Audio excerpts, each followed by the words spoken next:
All right, I've got a big question for you this morning. What made the 2023 Georgia Bulldogs special? Now, I know they didn't win a national title, and I know that's a disappointment, and I know that's the end goal, right? But they just went 13-1. They are a top 4 team. This is one of the best teams in college football this year, and it's one of the best seasons that Kirby Smart has had at Georgia. I think all of those are facts by now. So what made them special? Kirby actually talked about it a little bit after Georgia's throttling of Florida State last night down in South Florida. And it's the seniors, the captains, the leadership that this team had is something that they've got to, get going next year, right? Other guys need to emerge. There is not going to be a Cedric Van Pran, one of the greatest centers, maybe the best center in Georgia football history. Javon Bullard, I don't think is coming back. Kamari Laster, I don't think is coming back. Kendall Milton, Brock Bowers. Those guys made a massive, massive impact on the season, and it's a reason why they flat out embarrassed Florida State. Because those guys came back and said, you know what? We could opt out like half of Florida State's roster. We're disappointed too that we got shafted by the College Football Committee, but we're going to play because we're leaders, we're captains, and we love this team, and we love our teammates.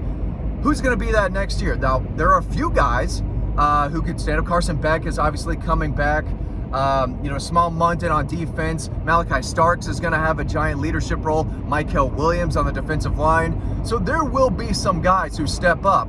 But what made this team special were those leaders, those captains. And they rallied and they said, you know what? We're not leaving our careers at Georgia with that loss to Alabama, and we're not leaving it losing to Florida State. They can give up, they can quit, but we're not going to. And I still think that you have to look at this season. I know it's disappointing, but it was still a special season. 13-1 is something that most programs would, they just give up other sports for, if we're being honest. It was a great season. You know what Florida would do to go 13-1 nowadays? You know what Auburn would do to go 13-1? Tennessee, they would hang a banner in Neyland Stadium for going 13-1. That's what Georgia did, and to some fans, probably most fans, it's whatever because they didn't win the national championship. Only Georgia and Alabama can have that reasoning, and I get it. I understand why. You win back-to-back. It's three-peat or nothing, right? And it ended up being nothing, but to them, the Orange Bowl matters. It didn't matter a whole lot of other people, but the fight that they had, they said that this past practice felt like a scrimmage. They were going hard, and I spoke with some of the players in the locker room, and they said, we got after it in practice. We wanted to end this season strong, and we wanted to show everyone that we were one of the best teams in the country. We should have been in the playoff. We wanted to embarrass Florida State. They didn't say that directly, but you could see it in their eyes. You could see it in the way they talked. The way they celebrated in the locker room, you would have thought that they did just win a game to play for a national championship. That's what it felt like. The seniors were dancing. Cedric Van Pran was in there just with the music. He was dancing that whole time. This team loved each other. And I think they will next year too, because that is part of the standard and the DNA that runs in this program. You play together. You're connected. They talk about that all the time. Kirby talks about it. The players talk about it. The connection they have is something special. And I spoke about, some out-of-state guys, some out-of-state freshmen who have just been with the program for 12 months. And they're like, I love these people. I love this team. I love this program. I love my teammates. There's nothing like it. And one former 5-star that I'm going to write a story on soon, he said, why would I leave? Why would I leave? I know I didn't play much as a freshman this year, but I had so much fun with this team, and I've grown so much as a player. Why would I go anywhere else, right? In an era where guys can hit the portal, and a lot of them did, right? I think Georgia had 15 guys enter their name in the transfer portal, that's not nothing. But there are a lot of guys coming back who are going to be on next year's team who are going to help them probably get back to the situation that they were in, which is competing for an SEC title and competing for a possible national title. And guys will emerge, but the leadership that Cedric Van Pran had, and Kendall Milton and Kamari Laster, I think those are 3 of Kirby Smart's favorite players in his entire tenure at Georgia, which has been, 7-8 years now. He's coached a lot of guys. He loves that team. And you could tell after that Alabama game how disappointed they were because they knew how good they were. I mean, I don't care about the opt-outs. Florida State fans can continue to cry all they want. They beat them by 60 points. Now, I knew that Georgia was going to blow them out. We talked about it. It was going to get ugly. Everyone knew it. 60 points? Georgia's never going to lose by 60 points to anyone, ever. I mean, not in our lifetime. If you're watching this video, you're never going to see Georgia get flat out embarrassed like that. And you're not going to see those many players give up on their team. When the quarterback goes down at Georgia, it's next man up. At Florida State, the season's over, and we're going to cry about it and go down to Miami with, just feeling sorry for ourselves, playing sad. Georgia plays angry because that's what they do, and it's because of the leadership and the experienced guys who have been there year after year. That senior class won 50 games.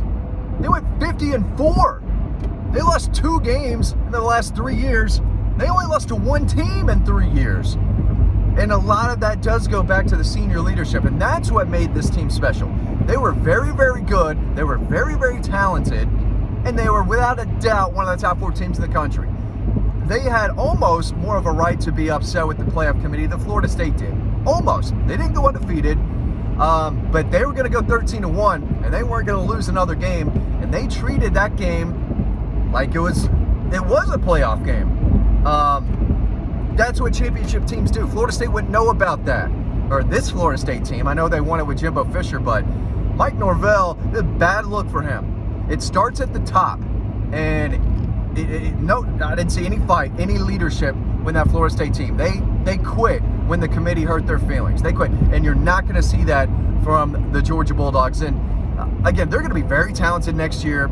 Carson Beck coming back is huge. They've got some guys who could be All-Americans. The offensive line is going to be very good next year. They're going to have a solid stable of backs again. They've got receivers all over the place, but it's going to hurt without Brock Bowers, and it's going to hurt without Cedric Van Pran. And Kamari Lassiter is, when he leaves, he hasn't announced it yet, but Kirby said this guy didn't have to play in the Orange Bowl. He's going to be a first-round, maybe second-round pick. And I told him that. This is Kirby talking out of my mouth here. Kirby said during the post game, he said, I told Kamari, you're not going to disappoint me if you don't play. I totally get it. You got to do what's best for you. And Kamari Lassiter said, no, coach, I can't sit by. You think I'm just going to sit on the sideline and watch my teammates play ball? I want to play ball. And that, again, it goes back to how he has developed this program, how he's built this program and the culture. This is a winning culture. These guys want to play ball. They recruit those type of players, and not only in high school, but out of the transfer portal. When you strap it up, you better want to play. You better love football if you want to play at Georgia, because it's a bad look if you're one of those guys that are opting out. And again, I'm not talking about Amari Mims or Brock Bowers. Those guys did kind of have injuries, right? It's not that they were 100%. They were dealing with some injuries, and they're going to be first-round picks. So totally get that. Unlike a lot of the Florida State players who opted out and will not be first-round picks. And I don't mean to crap on Florida State. It's just too easy. They made it too easy. Everybody's laughing at them, and they deserve it. It just is what it is. The scoreboard says forever that they got their head buried in the sand by the Georgia Bulldogs by 60 points. And some of that is the opt-outs from Florida State, but a lot of it is Georgia being one of the best teams in college football and playing connected. Florida State didn't play connected. They didn't play connected all year. A lot of their best players were transfer guys coming in playing for themselves, right? And they proved that by opting out and not playing for their teammates, setting them up for disaster against the Georgia team now is still hungry, still wanted to fight, still wanted to compete. And they went out there and they played hard and they played winning football, dominant winning football in all 3 phases of the game. And that's what happens. When you piss off a championship caliber team, you're going to lose by 50, 60 points, and that's what we saw. But this team was special for a lot of reasons. Disappointing end. They didn't win a national championship. They lost to Alabama, and that stings. And that's going to sit with those guys forever. There's no doubt about it. They had an opportunity to get into the playoff. They had to beat Alabama, and they didn't get it done. They had to play an extra playoff game. Those are the facts. They didn't win it. and they didn't achieve their ultimate goals. But 13-1 is something that Georgia fans should be proud of, and be proud of this team for what they accomplished. They embarrassed Florida again, embarrassed Tennessee again, ripped Auburn's heart out, beat a very tough, strong Missouri team, embarrassed Ole Miss. There's a lot to take from this season. This was a special group, and I hope Georgia fans realize that. But they could be even better next year, but they need some leaders to emerge. They need more leaders to emerge. That's something I'm going to be looking at and looking forward to watching develop this offseason. Thanks for watching this video. Really appreciate it. Hope you enjoy this video, and I will see you over on Dawg Post.